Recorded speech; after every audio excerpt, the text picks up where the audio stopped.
let's jump right into it. Done in class, but doesn't hurt to see a little bit more. So fundamental theorem of calculus part 2. Yeah, I got it written up. I'm not going to do much other than just kind of state it. And look, I got part 1 and part 2 going on in there. Kind of simplified down for you. Here's FTC part 1. All right, saying that if you got an integral in terms of t and your upper bound is x, take a derivative on it with respect to x. We'll say it's just the same freaking thing that's inside there. Same thing, just don't call it t's, call it x. What is that? All right, cool. FTC part 2. That's the powerful one. That's the one that gets all our shit done for us. Saying if you have some sort of integral that's going from a to b of our little f, well, we find any antiderivative, which means lose this plus c, the antiderivative, and now plug your upper bound in first, subtract out your lower bound plugged into your function. FTC part 2. So, quick examples. Just going to come flying at you real quick, just like it was in class. So if you missed it there, maybe you catch this. So let's evaluate the following.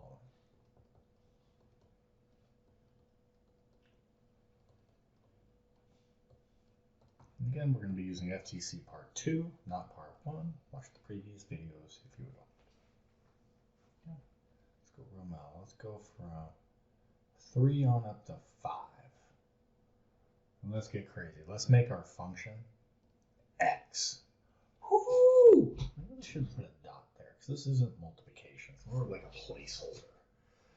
I have colleagues that argue about the fact that it's multiplication or not. So I just kind of go, just write it next to each other. And if you want to think of it as multiplication, you go for it. And if you just want to think of it as a placeholder, that's fine too.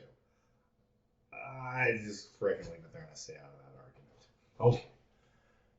So our function, our f right here, not that one. Our little f right now is equal to x. So we need to go find its antiderivative. We got to go find that big F, right? And that's 1/2 x squared. So this is what we're going to say. That this is equal to, and I like to, actually, let me go down. It's bad form to move from left to right. So we can say that this is equal to 1/2 x squared. This piece, when we integrate, this little S-looking thing, as soon as we take its antiderivative, we drop that. We no longer write that shit anymore. And on the other side, we just draw a straight line. At the bottom, we write 3, and at the top, we write 5. This is saying, already found the antiderivative, the antider, and it's ready to plug in.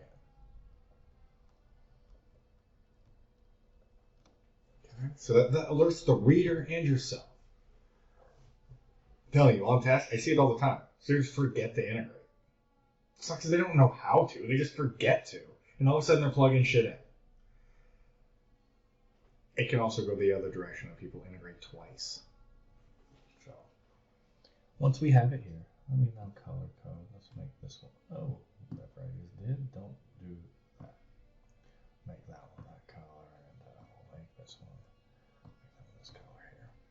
So we're going to say that this is equal to 1/2 something squared minus 1/2 something squared, right? That's your big F of minus your big F of. There's your subtraction. But it's going to be, what is it? Your A to B, so it's going to be that 5 and your 3. So we put in the 5 up top minus the 3. And now we'll lose that shit from down below. We clean it on up, we get 25 over 2 minus 9 over 2. That's got to be, I don't know, maybe like 16 over 2. And we find out, oh my gosh, did you know the area under the curve? Do you know the area underneath the curve of just x? Whew. From 3 to 5. This area right here. Wow. It's equal to 8. But that's the game we're playing. We're just finding areas underneath the curve. And you could have done this. You didn't need all of this. You could have just made a box, found out the area of that, blah, blah, blah, blah. But that bypasses it, especially when shit gets crazy like it's about to. Well, not this one, but soon it will. Now let's go mellow. Let's go, but let's plug some negative numbers in. Let's go -1, and let's pop this sucker on up to 0. All right, let's call it x cubed dx. So let's evaluate it. All right, so boom, let's go find this antiderivative. Antiderivative is going to be 1/4, right? Add one to the exponent and divide by that number. So 1/4 x to the 4th. Now we write. We're ready to go. We're going from from -1 on up to 0. So now we put it in 1/4 something to the 4th minus 1/4 something to the 4th. Now we pop it in. The upper bound goes in first. Lower bound goes in second. So this first one, I mean, is clearly 0. And then we get 1/4 times 1. So our answer is -1/4. And yes, you may get negative answers as your area under the curve. Because remember, any area that would be below our x-axis, we would think of as a negative area. So what do we got next? Oh yeah, let's do a two-term. Let's do a two-term.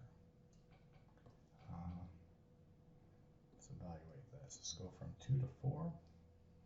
And let's do 3x squared minus 2 dx. Let's go with that. So again, now we're moving quicker. So we got to go term by term. We got two things. So we better write down both of them now.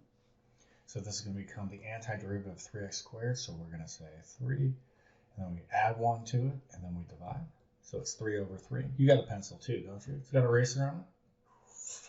Just x cubed. Minus, and then the antiderivative of -2 is -2x, since we're dealing with dx. Now I'm going to put a parenthesis around it. Now, where you put your line varies. I've seen it this way. I've seen it written this way. That's bad form, don't do that. But I've also seen it written this way, where they make the last parenthesis, they just make it a straight line and go like this. So if you see any of it, it depends on who's writing. I typically just make a parenthesis and go like that. And it just says, hey, you're evaluating from 2 to 4. So we're going to have something cubed minus 2 times something minus something cubed minus 2 times something. See, now we have two terms. So that 4 has got to be plugged into here and into there, into both. So that's why we got the two terms. We put in our 4 and our 4. And then we put in our 2 and our 2. So this becomes what? 64 minus 8 minus 8 minus 4. So this becomes, don't make a mistake, 56. I don't think I need a parenthesis anymore. Minus, and I think I can do 8 minus 4. This becomes a big old 52. So I guess the area underneath that curve of 3x squared minus 2 from 2 to 4 has an area of 52 freaking units. Wow, fascinating. Huh? You know, some sort of parabola. I don't know. I think it's probably symmetric, looks something like this at -2. And there's some sort of freaking area. It was 52. Gosh darn it. Okay, last one. We'll finish up fundamental theorem of calculus. Let's evaluate this sucker. Yeah, buddy. Let's go 0 to 1 of 3e to the x plus 1 over 1 plus x squared dx. Let's get it. I think this one throws everything in we need. So let's go find the antiderivative of 3e to the x. Whew! Phew! Wiping the sweat off my brow. Nailed it. Now I got to go find the antiderivative of 1 over 1 plus x squared. Those ones we need to recognize now that have to do with inverse trigonometry. Antiderivative of 1 over 1 plus x squared is going to be inverse tangent of x, or arctan, depending upon how you like to write it. And let's say we're going from 0 to 1. So we're going to get 3e to the something plus inverse tangent of something, and that's our first. And then we'll subtract out, and we write it again, 3 something minus tangent inverse, so that's something. And I like to look back up and go, all right, the first one's a 1 and a 1, and then bottom is 0 and 0. So what's this? This is 3e plus inverse tangent of 1 is pi over 4. All right, don't write degrees down. Don't write degrees. How are you supposed to add a number to a degree? Don't do that. Minus, and then we got 3 times e to the 0, so that's 3 minus tangent inverse of 0 is 0. So it looks like we have some number. None of them really go together. Let's not make a common denominator. Why don't we just call it a day right here, and we can just say that this is our solution. But shit like this happens. This is integration. You're getting it. This is the basics. This is what you're going to do in almost all the problems. Well, sometimes indefinite. You either have to do this or you have to remember plus c. There's 2 different ways that we integrate. One where you have these frickin' bounds here. And sometimes there's not going to be the bounds there. It just depends. All right, dudes. I'm going to make a couple 5.5. So you're going to be seeing those soon. Later.